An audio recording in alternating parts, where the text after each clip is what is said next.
Battle Through the Heavens. By Heavenly Silkworm Potato. Kabanata 811. Pangatlo sa pagraranggo. Hinaplos ng kamay ni Xiaoyan ang kanyang dibdib. Hinubad niya ang kanyang kamiseta at ibinaba ang kanyang tingin nang mapagtanto niya na ang nakapalibot na lugar ng Demon Poison Spot, na nagkalat ng kakaibang itim na kulay, ay natatakpan ng hindi pangkaraniwang selyo. Bukod dito, tila napigilan ng selyong ito ang pagkalat ng Demon Poison Spot. Ito ang paraan ng pagsesil ng lason na natutunan ko mula sa 7-colored poison book na nakuha ko noong nasa kuweba ako sa bayan ng Qingshan. Idinagdag ito sa Heavenly Flame na tumutulong sa iyo, malamang na ang Demon Poison Spot na ito ay hindi pumutok sa susunod na 2 taon. Malumanay na paliwanag ng Little Fairy Doctor habang pinagmamasdan si Xiaoyan. Sa madaling salita, kailangan mong maghanap ng isang piling Daozun para tumulong sa pagtanggal ng lason sa loob ng 2 taon. Kung hindi, ang selyo ay automatikong mawawala sa oras na iyon at ang Demon Poison Spot ay ganap na sisabog. Medyo naging solemn na ang mukha ng Little Fairy Doctor nang sabihin niya ang mga salitang ito. Oo, alam ko, bahagyang tumanggo si Xiaoyan. Hindi niya binanggit na maaari niyang pinuhin ang Demon Poison Spot na ito kung makakahanap siya ng ikatlong uri ng Heavenly Flame. Kung tutusin, ang kahirapan sa paghahanap ng pangatlong Heavenly Flame ay hindi bababa sa paghahanap ng isang piling Daozun na makakatuwang. Ayon sa alam ko, walang elite na Daozun na naruroon sa mga bansa sa paligid dito. Napakahirap na makahanap ng isa kahit sa buong hilagang kanlurang rehiyon. Ang Little Fairy Doctor ay nagsalubong ng kanyang mga kilay at bamantong hininga. Isang elite na Daozun. Ang klase na ito ay maaaring ituring na ang pinakamataas na pag-iral sa ginintoang pagoda ng kontinente ng Daoqi. Malamang na halos walang eksperto sa ganoong klase kahit sa buong kontinente ng Daoqi. Ang mga nagtataglay ng gayong dalubhasa ay lahat ay tunay na nangunguna sa pinakamataas na baitang sa kontinente. Kung ikukumpara sa malalaking nilalang na ito, ang Poison Sect o ang Yan Alliance ay parehong mukhang napakaliit. Kung tutusin, itong Jiama Empire at Chuyon Empire ay nasa isang hindi nakikitang sulok ng walang katulad na malawak na kontinente ng Daoqi na ito.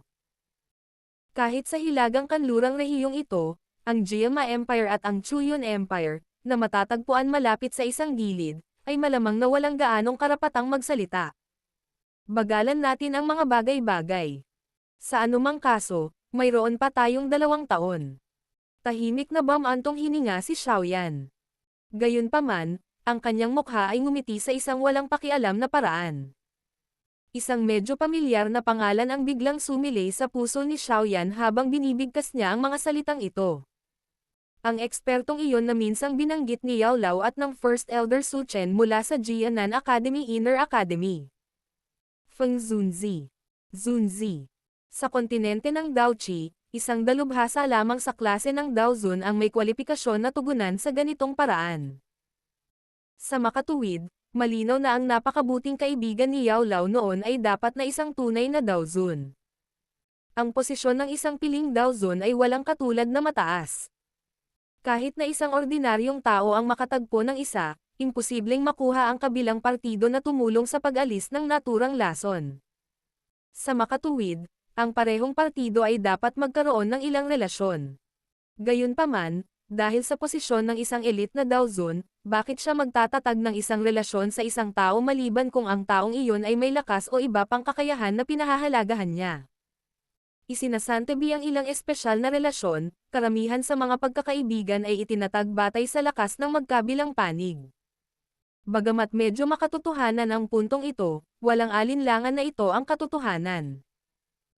Sa makatuwid, kung talagang gusto niyang makahanap ng isa, ang matandang kaibigang iyon na nabalitang may pagkakaibigan ng buhay at kamatayan kay Yao Lao ay dapat na maging mas maaasahan. Mula sa sinabi ng First Elder Su Chen, itong Feng Zunzi ay tila may napakalalim na relasyon kay Yao Lao. Kahit na nawala ang huli maraming taon na ang nakalipas, patuloy pa rin siya sa walang tigil na paghahanap ng mga bakas niya sa buong kontinente. Batay dito, posibleng sabihin na ang pagkakaibigan sa pagitan ng dalawa ay tiyak na mas solid kaysa sa maisip ng sinuman. Kung mahahanap niya ang misteryosong Feng Zunzi na ito, malamang na makikipagtulungan ang kabilang partido dahil sa relasyon nila ni Yao Lao. Gayunpaman, agad na pinagdikit ni Xiaoyan ang kanyang mga kilay nang mag-isip siya hanggang sa puntong ito. Napakalaki ng kontinente ng Daoqi. Saan siya pupunta para hanapin si Feng Zunje? Dapat ba talaga niyang ilabas ang chismis na siya ay si Yao Zunzi, ang disipulo ni Yao Chen? Sa oras na iyon, malamang na bago dumating si Feng Zunzi, iguguhit niya ang Hall of Souls pati na rin ang ilang mga kaaway ni Yao Lao noong nakaraan. Ang ganoong pagtatapos ay magiging kakilakilabot. Si Xiaoyan ay hindi gumawa ng anumang pag-unlad kahit na ano ang kanyang iniisip. Napailing na lamang siya at walang magawang ngumiti sa Little Fairy Doctor na nakatitig sa kanya. Pagkatapos nito, nagtanong siya, nasaan sina Kailin at Zian? Nasa labas sila. Bahagyang napangiti ang Little Fairy Doctor. Agad siyang gumawa ng ilang magiliw na hakbang at dahan-dahang naglakad ang kanyang matikas na katawan patungo sa rock forest sa labas. Tara na, dahil kumpleto na ang pagselyo ng Demon Poison Spot, magiging masama kung manatili ka rito. Tumanggaw si Xiaoyan nang marinig niya ito. Ang lugar na ito ay napuno ng mga nakal-alasong singaw. Bagamat anumang ordinaryong lason na pumasok sa kanyang katawan ay susunugan ng glazed lotus heart flame hanggang sa walang natira, ang pananatili rito ng mahabang panahon ay talagang walang mga benepisyo para sa kanya. Si Xiaoyan at ang Little Fairy Doctor ay naglalakad lang papunta sa rock forest nang maramdaman siya ni Medusa at Zian, na nagbabantay sa labasan. Nagmamadali silang lumapit at nakahinga ng maluwag habang ang mga mata ay nakatingin sa medyo magandang ekspresyon ni Xiaoyan. Naayos na ba? Mabilis na naglakad pasulong si Medusa.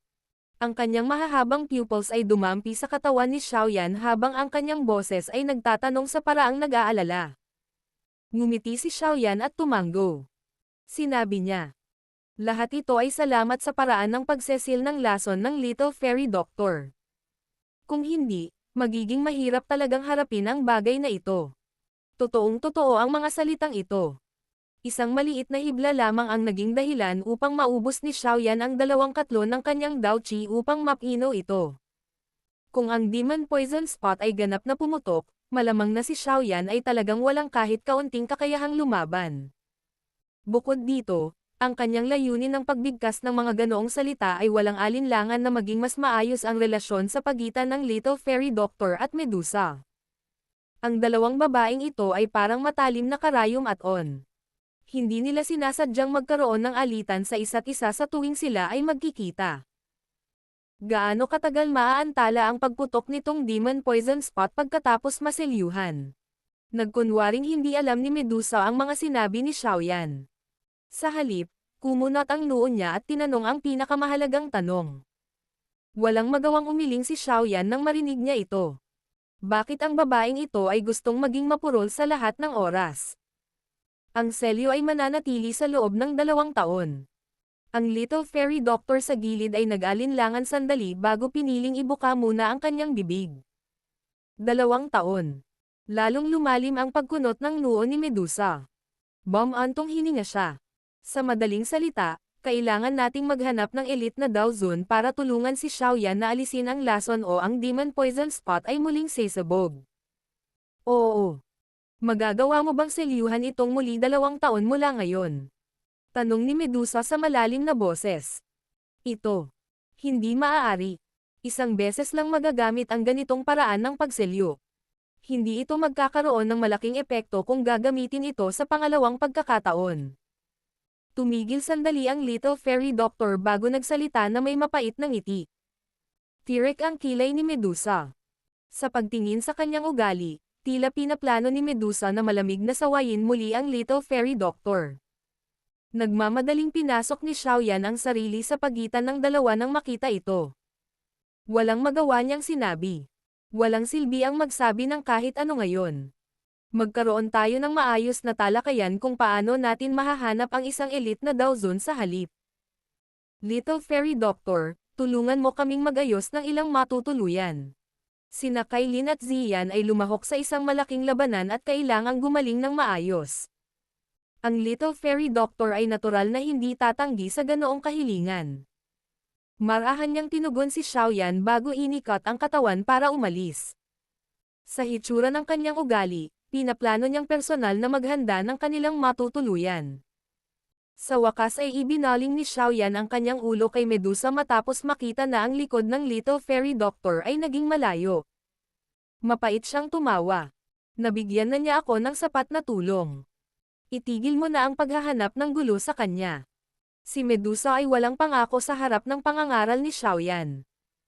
Itinaas niya ang kanyang magagandang mata at sinabing, "Ano ang plano mo ngayon? Hindi ka pwedeng umupo at maghintay lang. Maghintay muna tayo.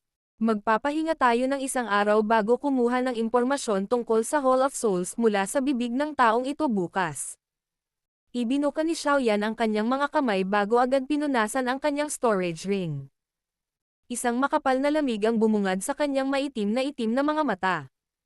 Ang layunin ng paglalakbay sa Chuyon Empire sa pagkakataong ito ay upang makuha ang isang tao mula sa Hall of Souls at makakuha ng ilang impormasyon na may kaugnayan sa Hall of Souls o Yaolao.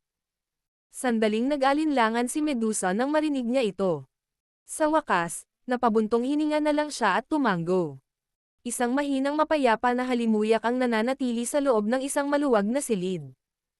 Isang mainit na liwanag ang sumilay dito. Pinaalis ng liwanag ang dilim ngunit hindi masyadong nanlilisik. Mariing ipinikit ni Xiaoyan ang kanyang magkabilang mata habang siya ay nasa kama. Ang kanyang kamay ay nabuo ang training seal habang dahan-dahan niyang hinihigop ang natural na enerhiya na lumulutang sa nakapaligid na hangin. Ang pagsasanay ay parang paglalayag ng bangka laban sa agos ng ilog. Ang isa ay uurong kung ang isa ay hindi sumulong. Ang pagsasanay ay partikular tungkol sa pagtitiyaga. Upang maging isang dalubhasa na magiging focus ng atensyon, ang isa ay dapat na natural na magsikap na ang iba ay mahihirapang tumugma. Dalawang mahinang linya ng puting fog ang sumunod sa paghinga ni Xiaoyan habang nananatili ang mga ito sa kanyang ilong. Tuluyan na silang nakapasok sa katawan niya nang huminga siya. Pagkatapos sumailalim sa iba't ibang mga pagpipino, nagkaroon ng bahagyang pagtaas sa makapangyarihang Dao Qi sa loob ng kanyang katawan. Nagpatuloy ang pagsasanay ng humigit kumulang 1 oras bago nagsimulang unti-unting mawala ang mahinang energy fog na nananatili sa paligid ng ilong ni Xiaoyan. Unti-unting bumukas ang mga mata niyang nakapikit. Ang dibdib ni Xiaoyan ay patuloy na lumubog. Isang maputik na hangin ang ibinuga ni Xiaoyan sa pamamagitan ng mahabang hininga. Matapos isagawa ang aksyong ito, unti-unting nag-relax ang katawan ni Xiaoyan. Bahagya siyang natahimik bago muling hinailan ng mga kamay niya ang damit niya. Matiim na nakasimangot ang kanyang mga mata habang pinagmamasdan ang kakaibang demon poison spot na iyon. Isang piling Dao Zun. Bulong ni Xiaoyan sa kanyang sarili sa kanyang bibig. Ilang sandali pa ay nagpakawala siya ng mapait na tawa. Sa halip na ilagay ang kanyang pag-asa dito, medyo mas maaasahan na ilagay ito sa paghahanap ng pangatlong heavenly flame. Kung kaya niyang umasa sa sarili niyang lakas para lutusin ang demon poison spot na ito at makuha ito, malinaw na naunawaan ni Xiaoyan na ang mga benepisyong makukuha niya ay tiyak na mas malaki kaysa sa pag-imbite ng isang tao na tumulong sa kanya. Heavenly flame. Dahan-daang tinapik ng daliri ni Xiaoyan ang kanyang mga tuhod habang siya ay mahinang bumubulong. Nakatitig ang kanyang mga mata sa isang kumikislap na apoy.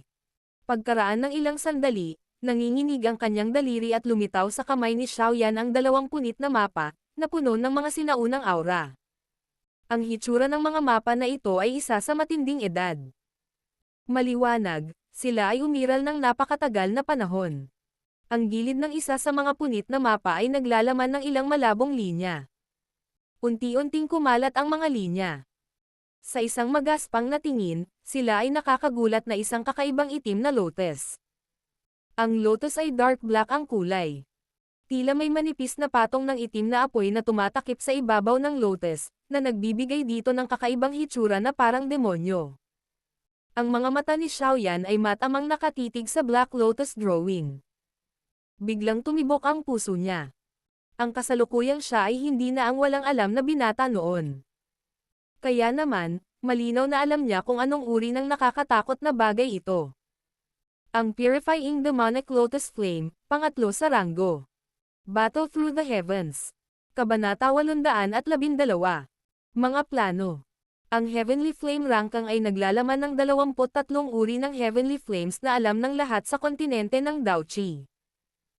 Ang bawat uri ng Heavenly Flame sa listahan ng Rankang na ito ay nagdulot ng hindi mabilang na bilang ng mga tao na dumagsa sa mga kalapati. Anumang maliit na balita na may kaugnayan sa kanila ay pumukaw ng isang napakalaking kaguluhan. Ang puntong ito ay napatunayan ng maraming beses sa pamamagitan ng maraming mga kaganapan. Ang bawat isa sa Heavenly Flame sa Heavenly Flame Rankang ay may sariling natatanging katangian. Siyempre, tulad ng kung paano ang mga tao ay may mahaba at maiikling mga kamay, ang Heavenly Flame ay natural na mayroong mga mas malakas at mas mahina kapag inihambing sila sa isa't isa. Ang unang uri ng Heavenly Flame na mayroon si Xiaoyan ay ang Green Lotus Core Flame na nirerango sa ika-19 sa listahan ng Rankang. Bukod sa pagkakaroon ng sobrang ligaw at marahas na mataas na temperatura, ang ganitong uri ng Heavenly Flame ay tila nakapagpapasiklab din ng pagsabog ng bulkan.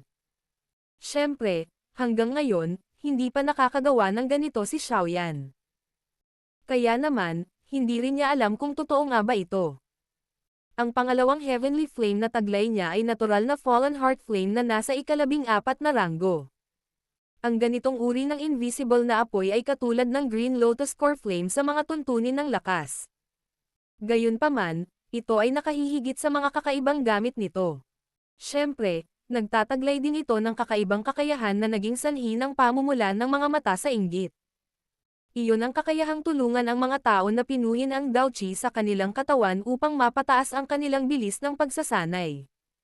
Mula nang malaman niya ang Heavenly Flame Rankang, ang Heavenly Flame na may pinakamataas na Rankang na nakita ni Xiaoyan ay ang Bone-Chilling Flame ni Yao Lao, na nasa ika-11 ranggo sa Heavenly Flame Rankang. Ang bagay na ito ay mas malakas kaysa sa dalawang Heavenly Flames ni Xiaoyan sa mga tuntunin ng mapanirang lakas. Marahil ang Glazed Lotus Heart Flame lamang na nabuo mula sa pagsasama ng dalawang Heavenly Flames na ito ang makakalaban dito. Si Xiaoyan ay hindi pa nakakita ng anumang Heavenly Flame na nirerango sa itaas ng apoy na iyon. Hindi niya alam ang mga pangalan ng Heavenly Flame na iyon at ang mga espesyal na kakayahan na taglay nila. Ang pang-11 na ranggo na Bone-Chilling Flame ay nagtataglay na ng nakakatakot at mapanirang lakas. Mahirap isipin kung gaano nakakatakot ang lakas ng ikatlong ranggo na Purifying Demonic Lotus Flame. Ayon sa sinabi ni Yao Lao noon, itong Purifying Demonic Lotus Flame ay isang bagay na kahit na hindi pa niya nakita. Walang alingaw-ngaw na may nagmamay-ari ng ganitong uri ng Heavenly Flame sa loob ng maraming taon na ito. Ang apoy sa antas na ito ay tila wala. Hindi talaga alam ni Xiaoyan kung paano nakakuha ng balita ang taong nagtala ng Heavenly Flame Rankang tungkol sa mahiwagang Heavenly Flames na ito at nagawang i-rank ang kanilang mga pangalan mula doon. Paminsan-minsan ay naririnig ni Xiaoyan si Yao Lao na binanggit na ang nangungunang 5 Heavenly Flames ng Heavenly Flame Rankang na ito ay talagang mga uri ng mga bagay kung saan narinig lang ng isang ngunit hindi pa nakikita. At least, hindi pa siya nakakita o nakarinig ng anumang impormasyon na may kaugnayan sa nangungunang 5 Heavenly Flames noong panahon niya. Noon, labis niyang ipinagmamalaki ang kanyang sariling lakas. Noong una, binalak niyang makakuha ng Heavenly Flame na nirerango sa top 5 para maging karapat-dapat sa kanyang katayuan at posisyon. Sa huli, pagkatapos na gumugol ng walang katapusang dami ng oras at maraming pagsisikap, nabigo siyang makakuha ng Heavenly Flame sa loob ng top 10, mas mababa sa top 5. Sa wakas, mabababang grade na lang ang kaya niya. Pinili niya ang Bone-Chilling Flame na nasa ika-11. Kahit na ganito ang kaso, muntik na siyang makaranas ng backlash habang kinukuha niya ang Bone-Chilling Flame. Mula dito, masasabi ng isa na ang Heavenly Flame sa Heavenly Flame Rankang ay talagang hindi mga bagay na madaling mahanap. Noon, labis na namangha si Yao Lao nang makuha niya ang unang piraso ng mapa mula sa kuweba at natukoy kung ano ang itim na lotus. Sinong mag-aakala na ang bagay na matagal niyang hinintay na walang kahit katiting na palatandaan ay lilito talaga sa isang liblib na kuweba ng bundok. Bumantong hininga din ang mukha ni Xiaoyan habang inaalala ng kanyang puso ang lahat ng isyo na may kaugnayan sa Heavenly Flames. Agad siyang bumaba mula sa kanyang kama at pumunta sa gilid ng mesa. Pagkatapos nito, Nagsimula siyang maingat na sumali sa mga sinaunang madilaw-dilaw na mga fragment ng mapa. Ang ilan sa mga linyang iginuhit sa mapa ay unti-unting nagsimulang magsanib habang ang mga mapa ay pinagsama-sama. Gayunpaman, ang ilan sa mga bagay na iginuhit dito ay naging ganap na walang kaalam-alam kay Xiaoyan. Dahil sa kanyang karanasan, hindi niya lubos na matukoy kung nasaan ang locus yung iginuhit sa mapa. Ang kamay ni Xiaoyan ay marahang hinaplos ang mapa. Dama po ang mga mata niya sa isang bakanteng sulok. Ayon sa kanyang hula, ang mapa na ito ay dapat na may 4 na bahagi. Sa kasalukuyan, mayroon na siyang 3 bahagi nito sa kanyang mga kamay. Kung nakuha niya ang huling piraso ng mapa, maaaring makuha niya ang lokasyon ng Purifying Demonic Lotus Flame. Bagamat ang kanyang mga salita ay binibigkas sa ganitong paraan, ang kontinente ng Daoqi na ito ay maluwang. Ang kahirapan sa pagtatangkang makuha ang huling fragment ng mapa ay hindi gaanong mas mababa kaysa sa paghahanap ng karayom sa isang haystack. Bukod dito, malinaw na hindi mahahanap ng isa ang isang bagay na tulad nito ng hayagan. Maraming eksperto sa kontinente ng Daoqi at iba ito sa liblib na pag-iral ng Jiama Empire kung saan hindi alam ng isang ordinaryong tao kung ano ang fragment ng mapa. Kaya naman, sakaling matuklasan ng sino man na mayroon siyang clue upang mahanap ang Purifying Demonic Lotus Flame, malamang na makaakit siya ng walang katapusang dami ng problema. Hindi sinasadyang nagpakawala ng mapait na tawa si Xiaoyan nang maisip niya ito. Ang dahilan kung bakit siya nakakuha ng 3 piraso ng mga fragment ng mapa ay dahil sa swerte. Mas madaling sabihin kaysa gawin kung gusto niyang pumunta at kumuha ng isa pang piraso. Kakaunti lang ang kaalaman ko sa kontinente ng Daoqi, at hindi ko alam kung anong balita ang nasa labas. Talagang wala akong alam sa aking pagtatangka na hanapin ang huling natitirang bahagi ng mapa. Pag-iisip ni Xiaoyan sa sarili.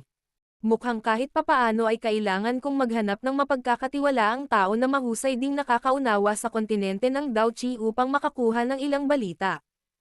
Gayunpaman, si Kailin at ang Little Fairy Doctor ay walang mas mahusay na pangunawa sa kontinente kumpara sa akin sa kabila ng pagiging mapagkakatiwalaan nila. Dahan-daang tinapik ng daliri ni Xiaoyan ang ibabaw ng mesa. Bumaba siya sa malalim na pag-iisip. Nagpatuloy ito ng medyo matagal bago biglang huminto ang daliri niya. Isang kagalakan ang lumitaw sa kanyang puso habang siya ay tumayo at mahinang tumawa. Paano ko nakalimutan ang tungkol kay First Elder Su Chen? Bilang First Elder ng Jianan Academy's Inner Academy, malamang na ang Steam Elder na ito ay dapat magkaroon ng kamalayan sa maraming mga lihim dahil sa espesyal na posisyon na mayroon ang Jianan Academy sa kontinente. Ang paghahanap sa kanya ay dapat ang pinakamahusay na pagpipilian kung si Xiaoyan ang nais na makahanap ng ilang balita. Bukod dito, kahit na hindi ako makakuha ng balita tungkol sa Heavenly Flame, napapabalitang ang punong guro ng Inner Academy ay isa ring elite na Daozun na maihahambing sa guro. Kung makikilala ko siya sa pagkakataong ito, posibleng imbitahan siyang tumulong tungkol sa Demon Poison Spot na ito dahil sa relasyon niya sa Inner Academy. Agad siyang nakahinga ng maluwag. Mahigit 1 taon na siyang umalis sa Inner Academy. Malamang na ang hindi kumpletong Fallen Heart Flame na naiwan niya sa Blazing Sky Chi Refining Tower ay naubos na. Kung hindi siya pupunta at tulungan silang maglagay muli nito, malamang na mabalisa ang First Elder. Mukhang kailangan kong magmadali sa Black Corner Region pagkatapos ayusin ang mga bagay dito. Mahinang tumawa si Xiaoyan habang bumubulong sa sarili. Ang Black Corner Region ay malapit sa gitna ng kontinente ng Daoqi. Ang mga pagkakataong makakuha ng balita tungkol sa isang Heavenly Flame sa lugar na iyon ay mas mataas kaysa sa pananatili sa loob ng Jiama Empire. Sa makatuwid, maaaring kailanganin ni Xiaoyan na magplano ng isa pang paglalakbay pabalik doon. Naluwag ang puso ni Xiaoyan matapos gawin ang desisyong ito.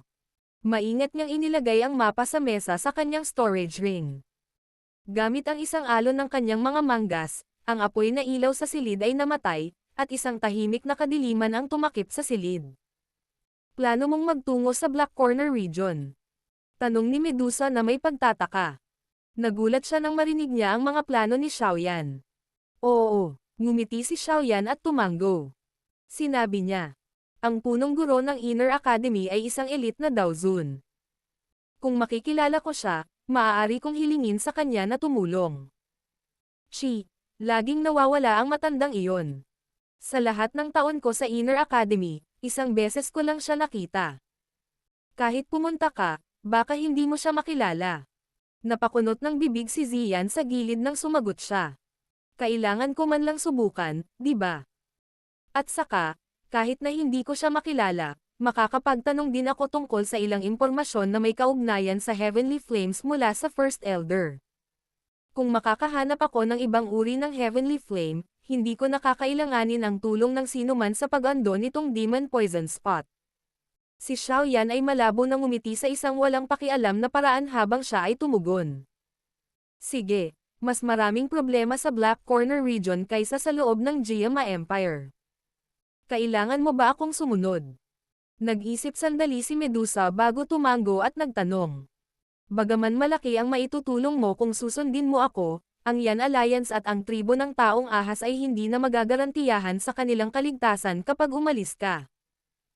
Kaya naman, mahihirapan lang ako para tulungan akong protektahan ang Yan Alliance at ang mga miyembro ng Shao Clan sa pagkakataong ito. Saglit na nag-alinlangan si Xiaoyan bago nagsalita ng may tame time na ekspresyon. Ang mga tao mula sa Hall of Souls ay tila hindi sumuko sa kanilang mga plano para sa Shao Clan. Kung aalis silang lahat, malamang na ang mga miyembro ng Shao Clan ay nasa panganib sakaling ang mga tao mula sa Hall of Souls ay pumunta sa Jiama Empire, na walang proteksyon ng isang elite na si Dao Zhang. Kumunat ang noo ni Medusa nang marinig iyon. Hindi talaga siya nakatitiyak, lalo na ang pagpayag kay Xiaoyan na mag-isa sa puno ng panganib na Black Corner region. Gayunpaman, totoo ang sinabi ni Xiaoyan. Ang kasalukuyang Yan Alliance ay nangangailangan ng pagkakaroon ng isang elite na Dao Zhang. Bakit hindi kita samahan? Ang Poison Sect ay wala ng kalaban sa loob ng Chuyon Empire. Hindi dapat mahirapan para sa akin na umalis sa loob ng ilang panahon. Biglang nagmungkahi ang tahimik na Little Fairy Doctor sa gilid nang makita ang pag-aalala sa mukha ni Medusa. Nagulat si Xiaoyan. Medyo nag-alinlangan siya kaagad. Siya ay natural na makakakuha ng maraming mga pakinabang kung ang isang elite na Dao Zhang tulad ng Little Fairy Doctor ay sumunod sa kanya. Gayunpaman, mayroon siyang napakalaking poison sect na pinamamahalaan. Ang aking kawa-awang lason na katawan ay maaaring sumabog anumang oras. Kung aalis ka ng napakatagal, sino ang lalapit at tutulong sa akin na kontrolin ito kahit na natagpuan na ang lahat ng sangkap?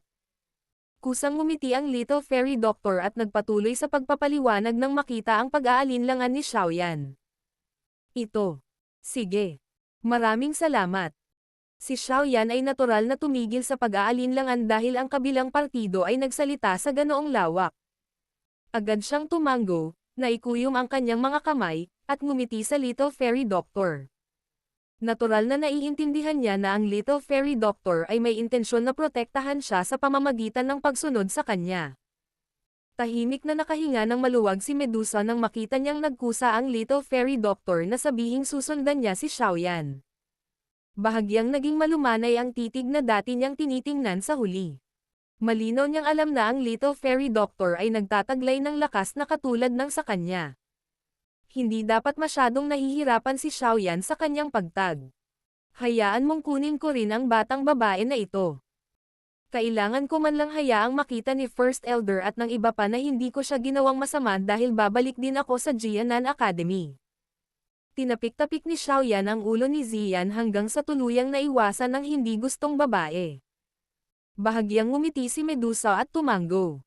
Bagamat ang lakas ni Zian ay isang dawang lamang, ang nakakatakot na kakaibang lakas niya ay isang bagay na kahit isang dalubhasa na si Dawang ay mahihirapang labanan. Maaari rin siyang ituring na lubos na tulong. Kung ganoon, kailan ka aalis? Tumingin si Medusa kay Xiaoyan habang dahan-daang nagtanong. Aalis tayo bukas. Ngayon. Ngumiti si Xiaoyan. Agad niyang pinitik ang kanyang daliri at lumabas sa kanyang kamay ang isang bote ng jade na may hindi nakikitang apoy na nakatatak sa bibig nito. Napatingin siya sa bote ng jade. May kung anong lamig ang sumilay sa kanyang mga mata habang dahan-dahan niyang sinabi. Ngayon, kailangan nating kumuha ng ilang impormasyon tungkol sa Hall of Souls mula sa bibig ng taong ito. Battle Through the Heavens. Kabanata 813. Impormasyon sa Hall of Souls. Ang mga mata ni Medusa at ng munting diwata na doktor ay dumampi sa bote ng jade sa kamay ni Xiaoyan, dahilan upang bahagyang tumigas ang kanilang mga mata. Kaagad, inilagay nila ang kanilang mga sarili sa isa sa harap at ang isa sa likod, ganap na tinatakan ang loob ng silid na ito. Nakaramdam sila ng takot sa kanilang puso para sa tinatawag na Protector Tai ng Hall of Souls. Natawa si Xiaoyan nang makita ang reaksyon ng dalawang taong ito. Sinapo ng kamay niya ang bibig ng bote. Ang pagbabago-bago ng di nakikitang apoy ay unti-unting namutla bago tuluyang naglaho. Agad na lumabas ang isang ilusyonaryong kaluluwa kasunod ng pagkalat ng apoy. Sa wakas, bumaril siya patungo sa kisame nang walang pakialam sa kanyang buhay. Isang invisible firewall ang biglang lumitaw sa kisame habang pinitik ni Xiaoyan ang kanyang daliri.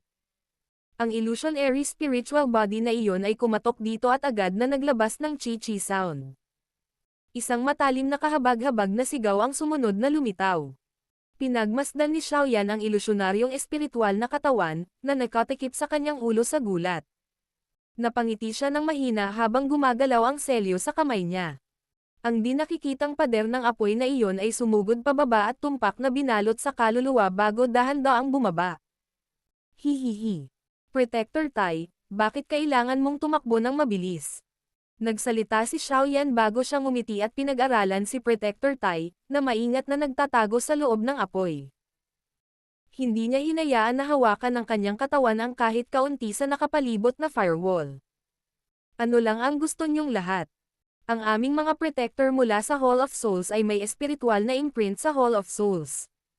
Siguradong mararamdaman nila ito kung papatayin mo ako. Sa oras na iyon, tiyak na hindi kayo papakawalan ng enforcement unit ng Hall of Souls. Galit na pinandilatan ni Protector Tai ang grupo ni Xiaoyan habang siya ay umuungal. Magtatanong lang ako ng ilang katanungan. Basta tapat lang ang sagot ni Protector Tai, natural na hindi kita papatayin. Walang tiwala si Xiaoyan tungkol sa banta ni Protector Tai habang nakangiti itong nagsasalita. Isang liwanag ang bumungad sa mga mata ni Protector Tai nang marinig niya ito. Agad siyang tumawa. Ano ang gusto mong itanong? Bigyan mo ako ng ilang impormasyon na nauugnay sa Hall of Souls. Umupo si Xiaoyan sa isang upuan habang mahinang nagtanong. Impormasyon na may kaugnayan sa Hall of Souls. Nagulat si Protector Tai. Nagulat ang kanyang tingin habang nakatingin kay Xiaoyan. Ang isang ordinaryong tao ay hindi maaaring makatulong, ngunit nais na iwasan sila.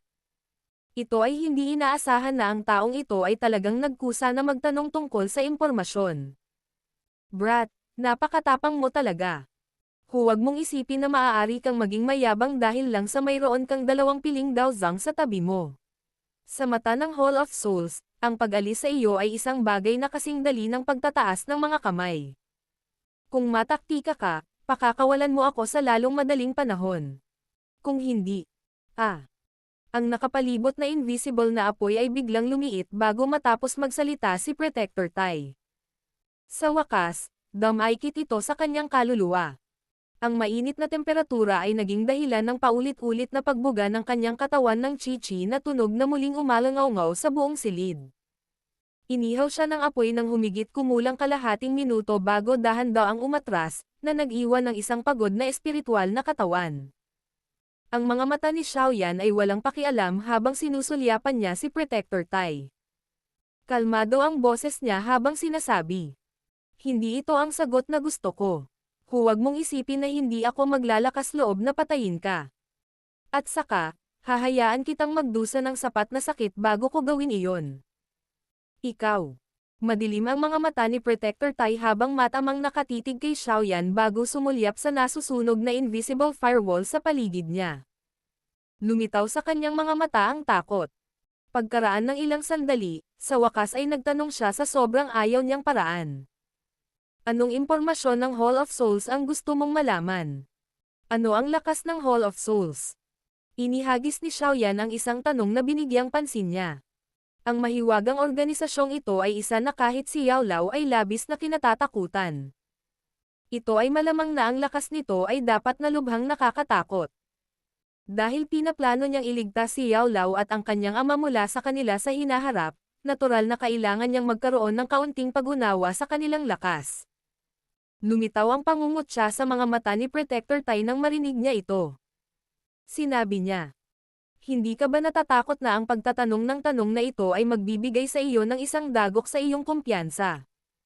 Ang mga ranggo sa loob ng Hall of Souls ay napakahusay na tinukoy. Ang antas ng Protector mismo ay nahahati sa 3 baitang. Ako ay isang human-grade Protector lamang.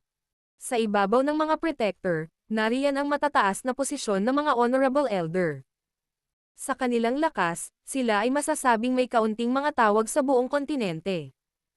Ang Poison Sect ay nangangailangan lamang ng isang maliit na branch hall na may padala bago ito ganap na maalis sa mata ng Hall of Souls. Isang solemn na ang sumilay sa mga mata ni Xiaoyan nang marinig niya ang mga salita ni Protector Tai. Ang isang eksperto sa klase ng Daozang ay talagang ang pinakamababang grade Protector. Anong uri ng lakas ang taglay ng mga nasa itaas nila? May kilala ka bang tao na tinatawag na Protector Wu? Dahan-daang tinapik ng daliri ni Xiaoyan ang mesa habang dahan-dahang nagtanong. Wu Ying. Nakilala mo siya. Sa pagkakataong ito, si Protector Tai na ang maging isang maliit na sorpresa. Nagpalitan kami ng suntok. Mahinang sagot ni Xiaoyan. Sumilay ang pagkagulat sa mga mata ni Protector Tai. Muli niyang pinagmasdan ang binata sa kanyang harapan. Pagkaraan ng ilang sandali, sa wakas ay sinabi niya. Siya ay isang Protector din sa Hall of Souls. Gayunpaman, ang kanyang ranggo ay mas mataas kaysa sa akin. Siya ay isang Earth-grade Protector. Isang Earth-grade Protector. Ha? Ungol ni Xiaoyan sa loob ng kanyang puso. Pagkatapos nito, nagtanong siya sa malalim na boses. Anong uri ng lakas ang taglay ng pinuno ng bulwagan ng Hall of Souls? Medyo naging kakaiba ang mukha ni Protector Tai nang marinig niya ang tanong na ito mula kay Xiaoyan. Ilang sandali pa bago siya malamig na tumawa. Ang hepe ay sobrang misteryoso at hindi mahuhulaan. Kalimutan mo ako na isa lamang human-grade Protector. Malamang na kahit isang heaven-grade Protector ay bihirang makita siya. Maliban sa ilang Honorable Elders at ilang iba pang mga tao, walang nakakaalam kung anong uri ng lakas ang taglay ng pinuno. Hihihi. Gayunpaman, sa pamamagitan ng pagbuo ng Hall of Souls sa isang napakalaking organisasyon, maaari mo ring isipin gamit ang iyong puwitan upang malaman kung gaano nakakatakot ang lakas ng pinuno. Sasabihin ko ang ilang mga walang kwentang salita. Ang iilan sa inyo ay wala man lang kwalifikasyon na makipag-ugnayan sa mga napakalakas na tao na may ganoong uri ng lakas. Ngumisi si Protector Tai nang makita niyang bahagyang nakasimangot si Xiaoyan. Kung hindi mo nais na tiisin ang paghihirap mula sa inihaw, ang kailangan mo lang gawin ay sagutin ang mga tanong. Mag-iwan ng anumang iba pang mga salita upang mabulok sa iyong tiyan. Ang malamig na mga mata ni Xiaoyan ay dumaan sa kanya bago siya nagtanong. Alam mo ba kung bakit ang Hall of Souls ay nangangailangan ng napakaraming kaluluwa? Hindi. Ang aking misyon ay maghanap lamang ng mga kaluluwa, hulihin sila at ibalik sila sa Hall of Souls. Walang nakakaalam kung bakit ang Hall of Souls ay nangangailangan ng napakaraming espiritu. Hindi ako nagsisinungaling. Wala akong magagawa kung hindi kayo maniniwala sa akin. Hindi man lang nag-isip si Protector Tai habang binuka ang bibig para sumagot. Nagmamadali siyang nagdagdag ng 2 pangungusap nang makita niya ang malungkot na mukha ni Xiaoyan pagkatapos niyang magsalita. Saan ang punong tanggapan ng Hall of Souls? Ito. Hindi ko rin alam ito. Tugon ni Protector Tai na walang magawa ang mukha. Kung ganoon, saan mo ibibigay ang mga kaluluwang hinuhuli mo? Nanlamig ang mga mata ni Xiaoyan habang pinag-aaralan niya ang Protector Tai. Malamig lamang siyang napangiti nang makita ang walang magawang ekspresyon ng huli. Karaniwan, magkakaroon kami ng target na numero na dapat matugunan at dapat naming tapusin ang aming gawain sa loob ng tinukoy na oras. Pagkatapos lamang ay babalik tayo at ibibigay sila. Gayunpaman, hindi kami babalik sa punong tanggapan ng Hall of Souls. Ang Hall of Souls ay nagtataglay ng napakaraming branch hall sa kontinente. Sila ang mga lugar kung saan ipinapasa natin ang mga kaluluwa. Ilang lokasyon ng branch hall ang alam mo? Pinilit ni Xiaoyan ang kanyang tanong. Isa. Ang isang human-grade protector ay may kwalifikasyon lamang na malaman ang lokasyon ng isang branch hall sa tuwing siya ay lalabas upang magsagawa ng isang gawain. Ang isang Earth-grade protector ay maaaring makilala ang dalawa sa kanila, isang Heaven-grade protector ay maaaring makilala ang tatlo sa kanila. Hindi direktang tumingin si Protector Tai sa firewall na nakapalibot sa kanyang katawan. Naramdaman niya ang init sa loob nito at bahagyang nanginag ang kanyang diwa. Wala na siyang nagawa kundi ibuka ang bibig at sumagot. Nasaan na? Pinaikit ni Xiaoyan ang kanyang mga mata at dahan-daang nagtanong. Napatikip ng ngipin si Protector Tai nang marinig ito. Gayunpaman, umiling siya at sinabing, ito ay isang sikreto ng Hall of Souls. Kung ilantad ko ito, ang aking wakas ay magiging maraming beses na mas masahol pa kaysa mamatay sa iyong mga kamay. Isang malamig na kislap ang sumilay sa maitim na mga mata ni Xiaoyan. Bigla at mahigpit niyang kinuyam ang kanyang kamay, at agad na lumiit ang hindi nakikitang firewall. Ilang sandali pa ay dumikit ito sa katawan ni Protector Tai. Isang chichi na tunog ang muling lumitaw at sumunod ang kaawa-awang matalas na sigaw ni Protector Tai. Mayroon kang dalawang pagpipilian.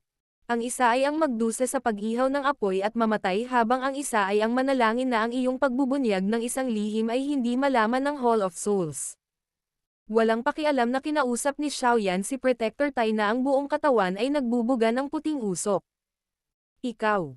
Bastos, magsasalita ako. Bitawan mo ako. Nagmura si Protector Tai nang biglang tumaas ang invisible flame temperature na iyon. Nagmamadali lang siyang umiyak ng malakas sa matinding sakit na iyon.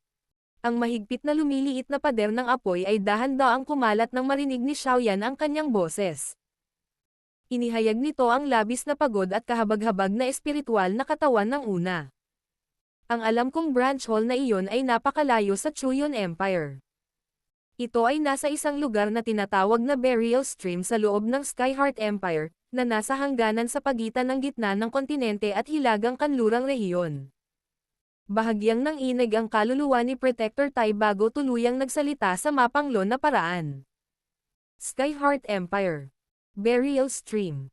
Mahinang ungol ni Xiaoyan. Lumipat ang kanyang tingin sa Little Fairy Doctor at Medusa. Ang iba't ibang malaki at maliit na imperyo sa loob ng kontinente ng Daochi ay kasing dami ng mga buhok sa isang kambing. Wala pa siyang narinig na kahit anong Skyheart Empire. Ang Little Fairy Doctor ay napaisip saglit nang makita niyang nakatingin si Xiaoyan. Noon lang siya walang katiyakang nagsabi. Mukhang narinig ko na ang Skyheart Empire na ito. Ngunit hindi ako masyadong sigurado kung mayroon nga ba itong burial stream na ito sa imperyo. Malabong tumanggaw si Xiaoyan. Sinulyapan niya si Protector Tai na nanginginig pa bago nagsalita sa mahinang boses. Sana, totoo ang sinabi mo. Kung hindi ko mahanap ang lugar na iyon pagdating ng panahon, malamang na hindi magiging maganda ang ending mo. Iniisip mo pa rin talaga na ikulong ako. Galit na umuungal si Protector Tai. Nagbago ang kanyang mukha matapos marinig ang mga salita ni Xiaoyan. Huwag mong sabihin sa akin na dapat na lang kitang pakawalan sa ganitong paraan. Malamig na tumawa si Xiaoyan. Hindi na niya hinintay na magmura ng galit si Protector Tai bago iwinagayway ang kamay. Isang puwersa ng pagsipsip ang lumabas at muling sinipsip ang huli sa bote ng jade. Sa wakas, isang hindi nakikitang apoy ang ibinuhos dito, paulit-ulit na naglalabas ng mataas na temperatura habang tinatakpan ang bote ng jade. Nagdulot ito ng malubhang pinsala sa katawan ni Protector Tai.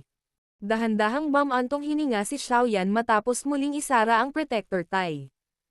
Medyo naging solemn na agad ang ekspresyon niya.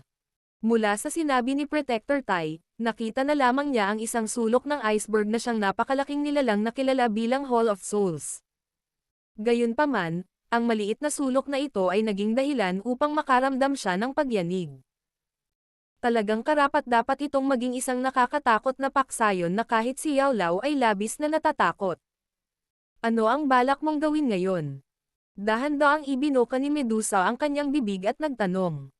Pupunta muna ako sa Black Corner region at mag-iimbestiga sa ilang bagay kasabay ng paghahanap ko sa Heavenly Flame. Ayon sa sinabi ni Protector Tai, ang aking kasalukuyang lakas ay hindi maaaring magdulot ng anumang banta sa Hall of Souls. Kaya, dapat kong itaas ang aking lakas sa lalong madaling panahon. Marahang bamantong hininga si Xiaoyan. Bulong niya sa sarili bago agad na ikanaway ang kamay. Battle Through the Heavens. Kabanata 814. Nagmamadali sa Black Corner region. Isang pares ng mga figure ng tao ang nakatayo sa isang bundok sa labas ng Sky Poison City kinaumagahan. Ang kanilang mga mata ay tumingin sa napakalaking lungsod sa ilalim ng kanilang mga paa habang si Xiaoyan ay huminga ng hangin. Nilinggan niya ang kanyang ulo at mahinang sinabi sa Little Fairy Doctor sa gilid. May plano ka bang umalis kasama ako? Oo, naayos ko na ang lahat sa loob ng sekta. At saka, hindi mahalaga kahit na may nangyari talaga pagkabalik ko. Nagawa kong maitatag ang sekta ng lason at natural na magagawa ko ulit. Sabi ni Little Fairy Doctor sa walang pakialam na paraan. Itinatag niya ang poison sect noon sa isang wimp. Kung talagang tatalakayin niya ito, ang pagsisikap na ginawa niya dito ay natural na hindi katulad ng ginawa ni Xiaoyan para sa Yan Alliance. Hindi na nagsalita pa si Xiaoyan nang makita ito. Ang kanyang mga mata ay tumingin kay Medusa at nagsalita siya sa malalim na boses. Ipapaubaya ko sa iyo ang Yan Alliance. Ang Yan Alliance ay hindi babagsak hanggat ako ay nabubuhay. Marahang tumanggo si Medusa. Medyo matatag ang boses niya. Kung hindi ako makabalik sa loob ng 2 taon, kukuha ako ng isang taong maghahatid ng Heaven Soul Blood Bone Pill sa iyo. Tiningnan ni Xiaoyan ang katangi-tanging nakakaakit na mukha at nakaramdam ng kaunting paggalaw sa kanyang puso. Malaki talaga ang naitulong ni Medusa sa kanya. Mas mainam na ihatid mo ito ng personal. Ibinaba ni Medusa ang kanyang mga mata at mahinang sinabi. Nagulat si Xiaoyan. Isang mainit na ngiti ang agad na sumilay sa gilid ng kanyang bibig. Dahan-dahan siyang humakbang pasulong, saglit na nag-alinlangan, at iniabot ang magkabilang kamay upang marahan na yakapin si Medusa. Kakahawak pa lang ng kamay niya kay Medusa nang biglang tumigas ang katawan ng huli. Isang mahinang nakakaakit na pamumula ang bumungad sa kanyang malamig na mukha. Gayunpaman, hindi siya umiwas. Dahan-daang niyakap ng kamay ni Xiaoyan ang malambot at magandang katawan na iyon bago siya pinakawalan. Marahan niyang sinabi kay Medusa. Mag-iingat ka, ikaw. Dapat ding mag-ingat. Ipaalam sa akin kung may maranasan kang gulo na hindi mo mareresolba. Magmamadali ako kung nasaan ka man. Ang likod ng mga ngipin ni Medusa ay marahang kinagat ang kanyang mga labi. Pambihira rin ang lambot ng boses niya. Ang hitsura na ito ay napakabihirang sa reyna ng tribo ng taong ahas na ito, na hindi man lang kumurap ng pumatay. Si Ziyan sa gilid ay hindi sinasadyang ipinikit ang kanyang mga mata habang nakatingin sa kanilang dalawa sa sobrang bored na paraan. Sila ay aalis lamang sa loob ng isang yugto ng panahon, ngunit ang mga taong ito ay dapat kumilos na para bang sila ay paghiwalayin ng kamatayan. Mukhang naramdaman ni Xiaoyan ang mapanghamak na mga mata ni Ziyan sa gilid. Muli niyang mahinang nagsalita si Medusa bago dahan-dahang umatras. Ang kanyang mga balikat ay nanginginig at ang jade green na mga pakpak ng apoy ay pinalawak. Sa wakas, ang mga pakpak ng apoy na iyon ay ibinaba at ang kanyang katawan ay mabilis na umangat sa langit. Sa wakas, hindi na siya nagpatagal pa nang tumalikod siya at lumipad patungo sa abot-tanaw. Old Sister Kailin, ingat ka. Hintayin mo akong bumalik at bisitahin ka ulit. Ikanaway ni Ziyan ang kanyang maliit na kamay patungo kay Medusa.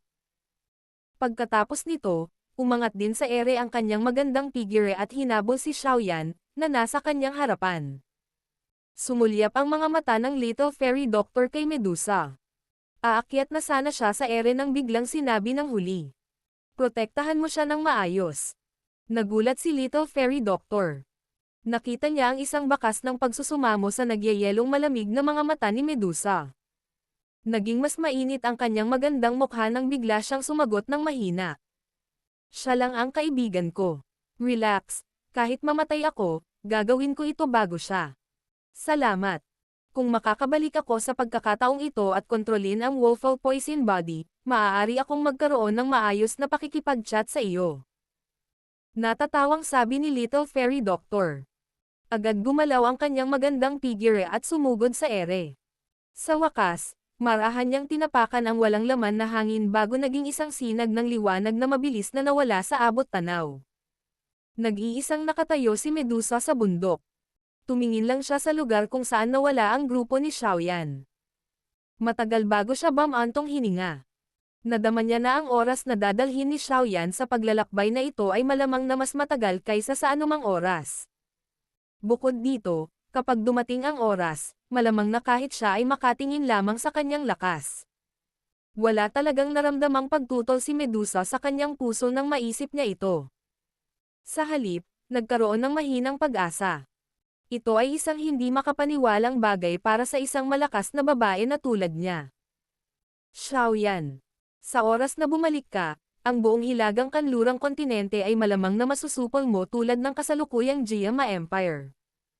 Hinihintay ko ang araw na iyon na dumating. Tatlong sinag ng liwanag ang kumikislap sa malayong kalangitan ng napakabilis. Ang nakakagulat na bilis na iyon ay nakaakit ng pansin ng maraming eksperto mula sa Chuyon Empire. Gayunpaman, lahat sila ay mabilis na binitawan ang pag-iisip ng pag-usisa pagkatapos na maramdaman ang malaking lakas ng tatlong aura na iyon. Ang mga teritoryo ng Chuyon Empire ay hindi mas maliit kaysa sa Jiama Empire. Kaya naman, kahit nasa bilis ng grupo ni Xiaoyan, gumugol sila ng kabuuang 2 buong araw bago nila nagawang magmadaling makalabas sa mga hangganan ng Chuyon Empire. Dahil silang tatlo lang sa biyaheng ito sa Black Corner Region, natural na hindi na kailangan ng grupo ni Xiaoyan na gumamit ng lumilipad na hayop. Ang kanilang bilis ay mas mabilis kaysa sa bagay na iyon. Kung hindi dahil sa malaking grupo na kasama niya noon, hindi rin pipiliin ni Xiaoyan na gamitin ang paraan ng paglalakbay na iyon, na napakabagal sa kanyang paningin. Tumigil silang tatlo sa hangganan ng Chuyon Empire. Kumuha sila ng isang mapa at kinuha ang kanilang mga bearings. Pagkatapos nito, nagpatuloy sila sa pagkislap sa kalangitan at nagmamadali patungo sa malayong destinasyon. Kahit na ang Chuyon Empire ay napakalayo sa Black Corner Region, ang Xiaoyan Trio ay hindi ordinaryong tao. Sina Xiaoyan at Ziyan ay parehong dawhang. Bagamat ang paggamit ng mga pakpak ng Daoqi upang maglakbay ng labis na napagod si Daoqi, hindi ito gaanong problema sa maraming medicinal pill ni Xiaoyan upang mabawi si Daoqi. Ang Little Fairy Doctor, sa kabilang banda, ay nakarating na sa Daozang class at hindi na kailangang gumamit ng Daoqi wings para maglakbay.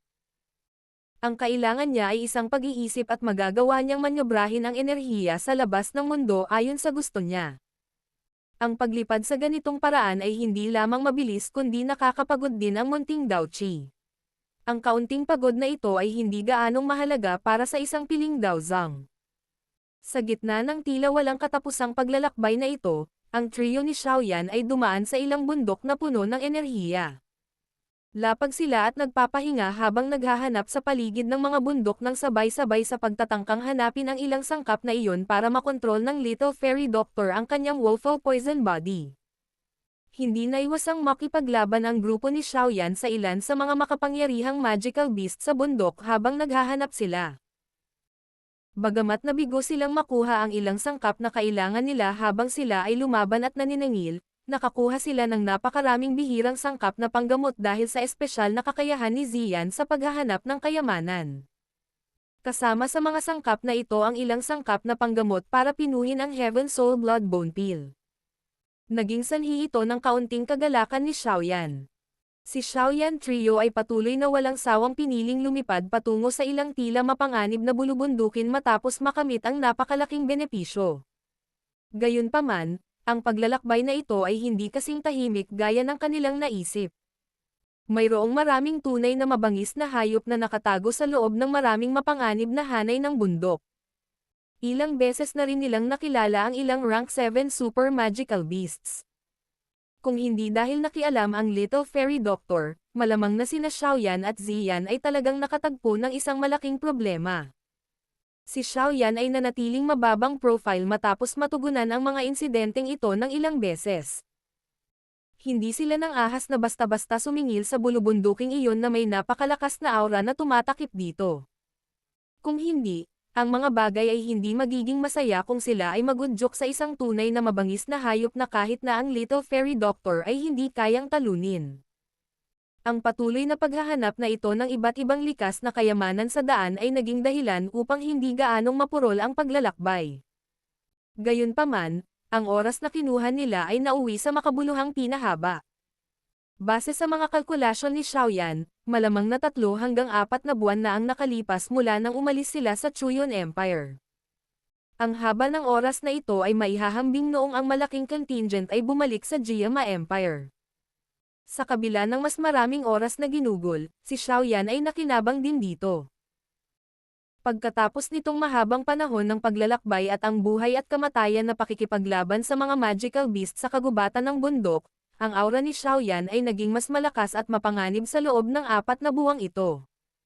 Napataas din ang kanyang liksi. Ang pinakamahalaga, ang lakas ni Xiaoyan ay umaban sa 3 bituin na antas ng dawwang sa gitna ng maraming laban na ito. Naging sanhi ito ng labis na pagkasabik ni Xiaoyan. Ang 4 na buwang paglalakbay at camping sa labas sa kagubatan ay talagang lubhang kapaki-pakinabang para sa kanya.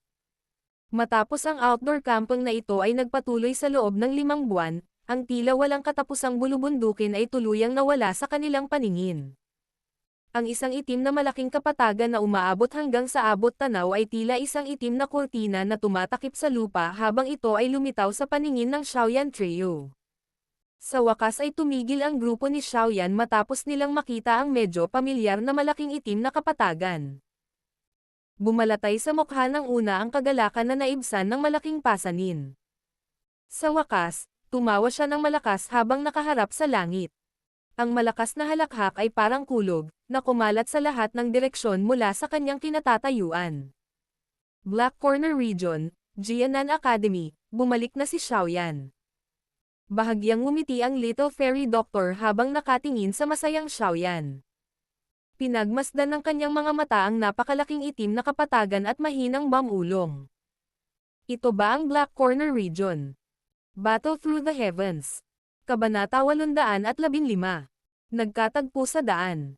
Pinangunahan ni Xiaoyan ang Little Fairy Doctor at si Ziyan habang lumilipad sila sa mababang altitude kasama ang ruta mula sa kanyang memorya. Kapag dumaan sila sa ilang lungsod ng Black Corner Region sa daan, lalapag sila at dadaan sila sa pamamagitan ng paglalakad.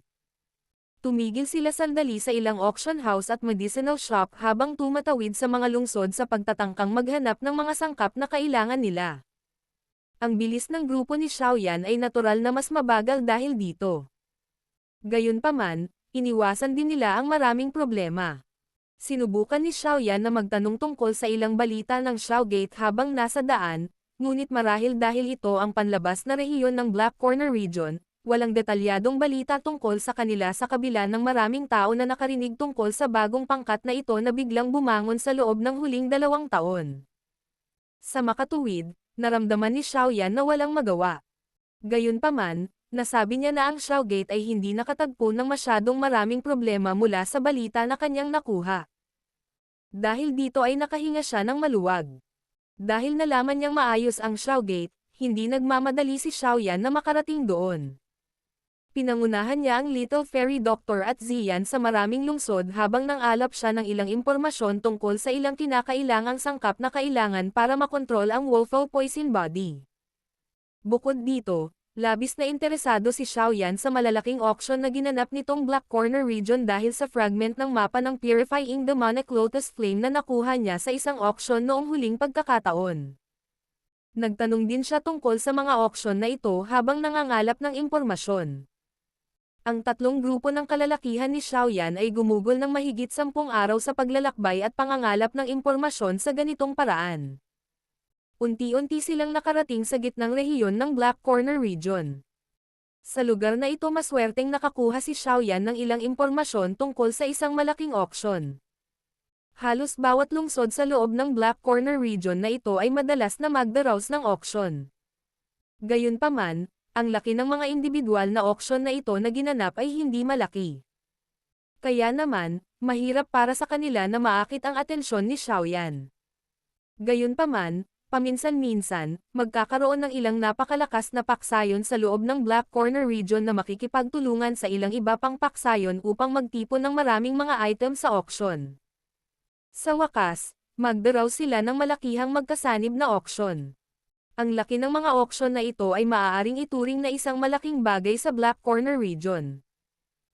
Ang grado at pambihira ng mga item sa auction ay sapat na upang makaakit ng hindi mabilang na bilang ng mga eksperto at paksayon sa loob ng Black Corner region.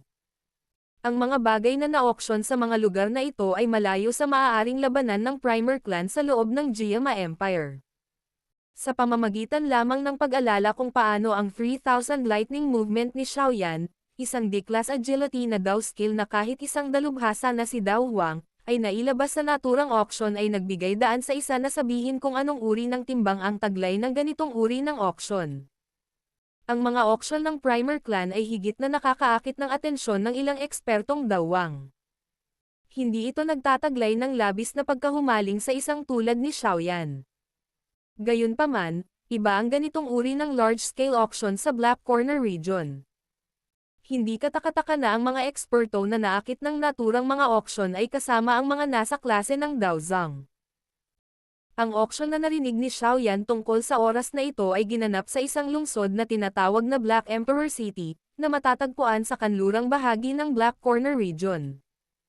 Ang may-ari ng lungsod na ito ay ang Black Emperor Sect. Ang Black Emperor Sect ay medyo kilala sa loob ng Black Corner region. Gayunpaman, ito ay naiiba sa iba pang mga paksayon. Karaniwang pinapanatili nito ang isang napakababang profile kapag gumawa ito ng mga bagay. Ang pinuno ng sekta nito ay hindi rin nakapasok sa Black Corner region Black Rankang. Gayunpaman, kakaunti ang mga paksayon na pumunta sa rehiyon kung saan namuno ang Black Emperor Sect at pinukaw sila. Ang sektang ito ay matagal nang nakatayo sa loob ng Black Corner region. Nabalitaan na ang Gold-Silver Elders ay medyo magalang kapag nakikipagpulong sa leader ng sekta na ito, na nanatiling mababang profile. Mula dito, masasabi na ang lakas ng taong ito ay talagang pambihira. Ang Black Corner region ay napuno ng iba't ibang mga nakatagong tigre at dragon. Totoong-totoo ang mga salitang ito. Ang tinatawag na Black Rankang na ito ay talagang nagtataglay ng ilang kalidad, ngunit hindi ito sumasaklaw sa lahat. Ang mga tunay na eksperto sa magulong rehiyong ito ay kadalasang piniling itago. Saglit na nag-isip si Xiaoyan nang marinig niya na ang Black Emperor Sect ay magdaraos na ng malakihang auction. Pagkatapos nito, pinili niyang magtungo sa Black Emperor City. Siya ay nagtataglay ng maraming interes para sa gayong malakihang auction. Kung papalaran siya, baka makuha pa niya ang balita ng huling fragment ng mapa kapag nandoon siya. Kahit na hindi siya makakuha ng balita tungkol sa mapa, ang ganoong malaking auction ay magtatapos sa pagtitipon ng mga eksperto mula sa lahat ng dako. Ang lugar na iyon ay tiyak na mayaman sa impormasyon. Kung siya ay mapalad, maaari pa siyang makakuha ng ilang impormasyon tungkol sa isang Heavenly Flame o isa sa 3 uri ng sangkap na kailangan para makontrol ang Wolfo Poison Body. Hindi na nagpaliban pa si Xiaoyan kapag nagawa na niya ang kanyang desisyon. Pagkatapos bumili ng mapa ng Black Corner region sa mataas na presyo, pinangunahan niya ang Little Fairy Doctor at Ziyan palabas ng lungsod, at nagmadaling pumunta sa tinatawag na Black Emperor City. Ang Black Corner region ay napakalawak. Ang lugar nito ay isang bagay na kahit ang kabuuan ng Jiama Empire at Chuyon Empire ay hindi maihahambing. Ang malaking rehiyon na ito na puno ng kaguluhan ay natural na nag-ayos ng maraming malalakas na tao. Kahit na sa lakas ni Xiaoyan, kailangan niyang maging maingat ng kaunti kapag gumagala sa lugar na ito. Bagamat naging sanhi siya ng maraming paksayon mula sa Black Corner region na magdusa ng mga pagkalugi sa kanyang mga kamay noon, maliit na bahagi lamang ang naruroon. Sa paglaki ng lakas ni Xiaoyan, ang kanyang larangan ng paningin ay naging mas dakila rin. Kaya naman, malinaw na alam niya na sa isang lugar tulad ng Black Corner region, natural na imposible para sa lakas ng Gold-Silver Elders na maging pinakamalakas. Ang tunay na nakakatakot na mga tao ay ang mga taong nagpapanatili ng mababang profile. Sa makatuwid, ang isa ay dapat manatiling maingat kapag nakikitungo sa anumang bagay sa Black Corner region.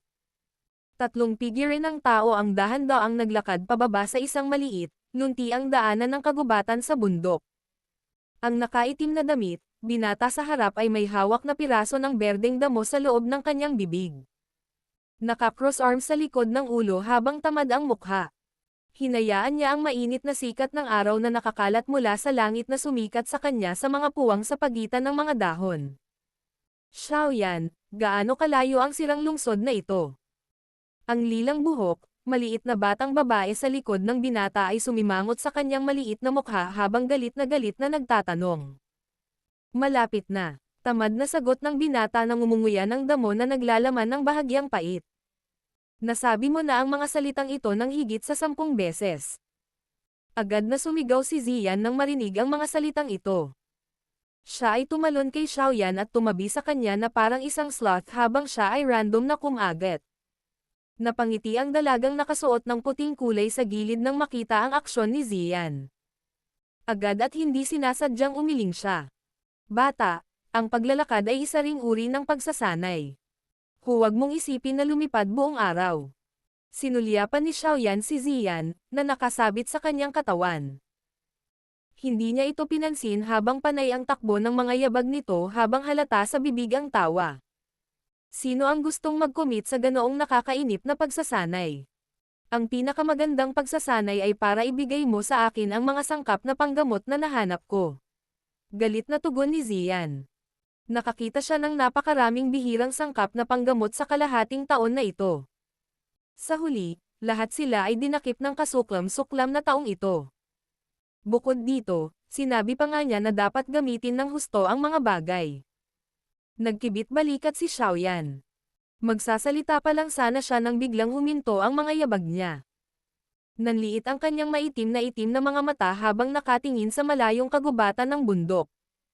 Ano ito? Walang katiyakang tanong ni Ziyan habang kumukurap ang kanyang malalaking mata nang makita niyang huminto si Xiaoyan. May tao sa harap na papunta sa lugar na ito. Mukhang tumatakas sila. Casual na nabanggit ng Little Fairy Doctor. Tumingin siya kay Xiaoyan nang magsalita ito. Mukhang hinihintay niya ang desisyon nito.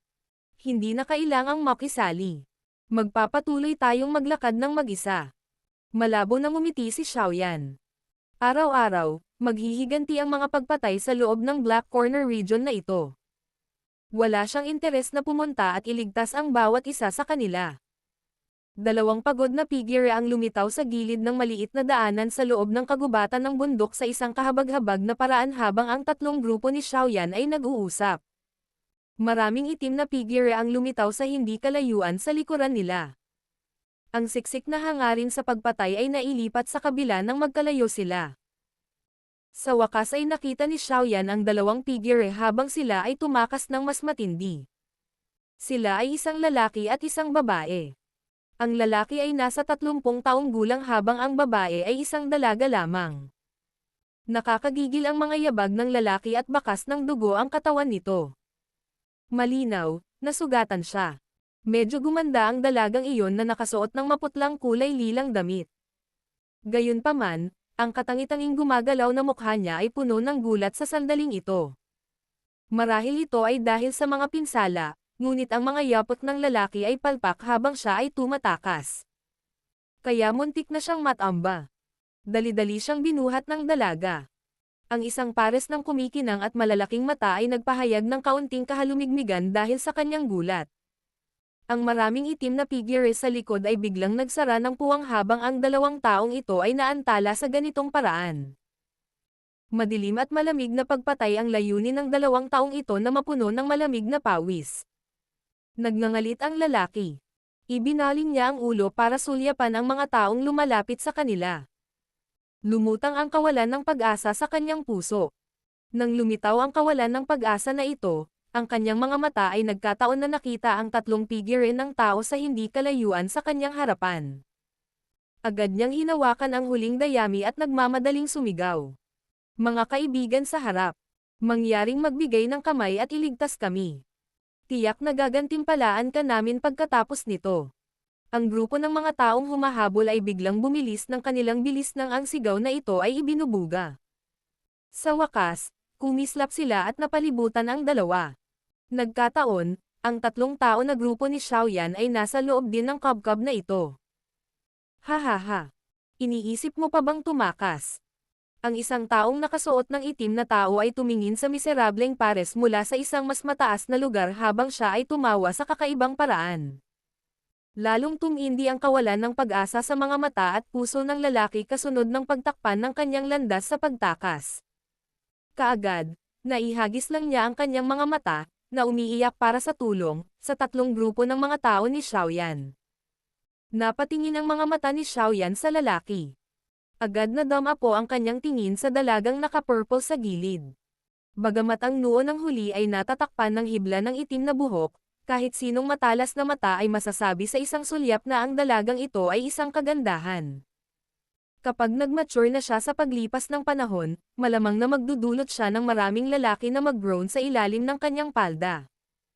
Sa kasamaang palad, gayunpaman, hindi siya magkakaroon ng sapat na oras.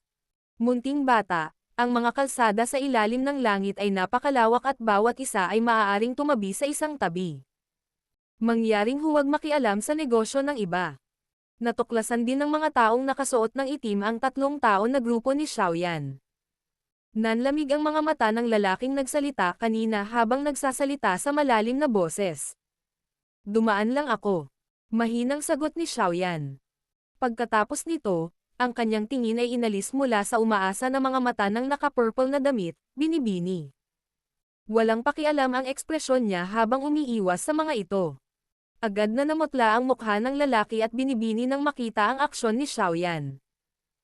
Ang huli ay mahigpit na itinikom ang kanyang mga pilak na ngipin at marahas na tinitigan ang likod ni Xiaoyan. Tila hindi niya maintindihan kung bakit naging duwag ang taong ito na medyo gwapo. Ang mga nakapaligid na taong nakasuot ng itim ay labis na nasisiyahan sa mataktikang pagkilos na ito ni Xiaoyan. Nagtawanan silang lahat sa kakaibang paraan. Itong kaibigan, kami ay mga tao mula sa Jianan Academy. Mangyaring magbigay ng tulong at iligtas kami. Ang bagay na ito ay napakahalaga. Ang akademya ay tiyak na magbibigay ng kasiya siyang gantimpala pagkatapos nito. Tila ayaw sumuko ng lalaking iyon habang sumisigaw muli. Instructor Maidi, huwag kang magmakaawa sa kanya. Hindi siya tutulong. Inaasahan mo ba na ang ganitong uri ng duwag na walang malasakit na tao ay magpapalayas sa mga taong ito?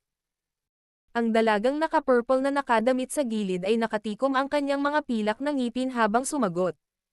Sa hindi inaasahang pagkakataon, si Xiaoyan, nalalabas na sana sa kulungan ng mga taong nakasuot ng itim, ay biglang huminto sa kanyang mga hakbang nang tumunog ang boses ng lalaki.